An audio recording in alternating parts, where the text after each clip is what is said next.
I want to just tell you a brief story that is in line with our theme of where I'm from, and I want to start it by telling you about my college registrar. I am a graduate of Geneva College, and in my senior year, I don't know, I must have had to go to the registrar to file for graduation or something. It's a little bit of a blur. But the one thing that isn't a blur is the registrar looking at me and saying, "It's really amazing how far you've come considering where you started from."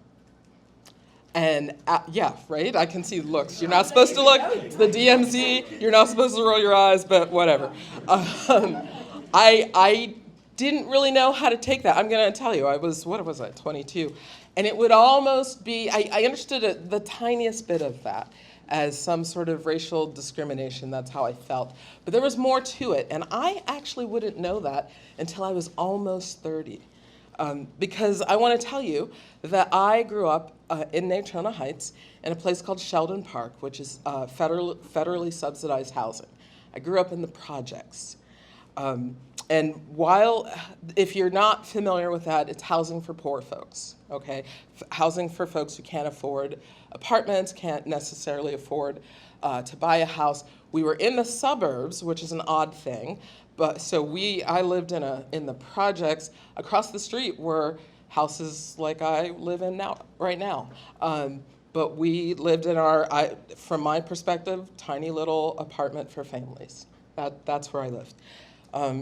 And while I understood that we were a poor family, in other words, we were a family without much money, I didn't know what it meant to be from the projects because I didn't know I lived in the projects. Right. Nobody told me that.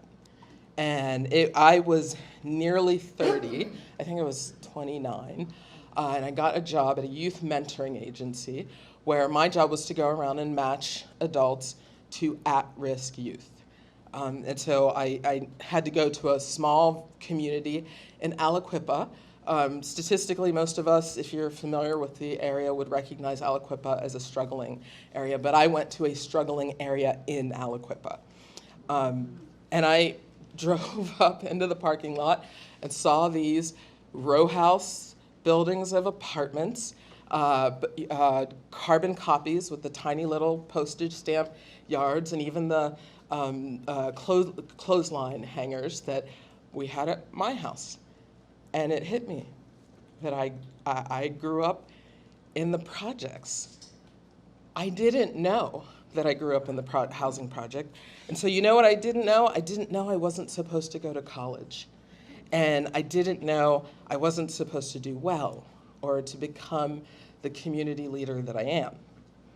And I would say that the gift of that day of realization is this inner drive that I have to cultivate and create spaces where labels don't matter, where tags that were put on people who grew up in the projects, but were miraculously not put on me, at least in my home, where those tags don't matter.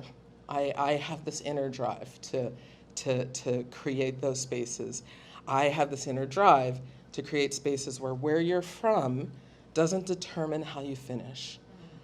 Where love and opportunity, and if I take love and opportunity together, I would use the word justice, where justice belongs to everyone. And that's my drive, and that's my story, and I'm sticking to it.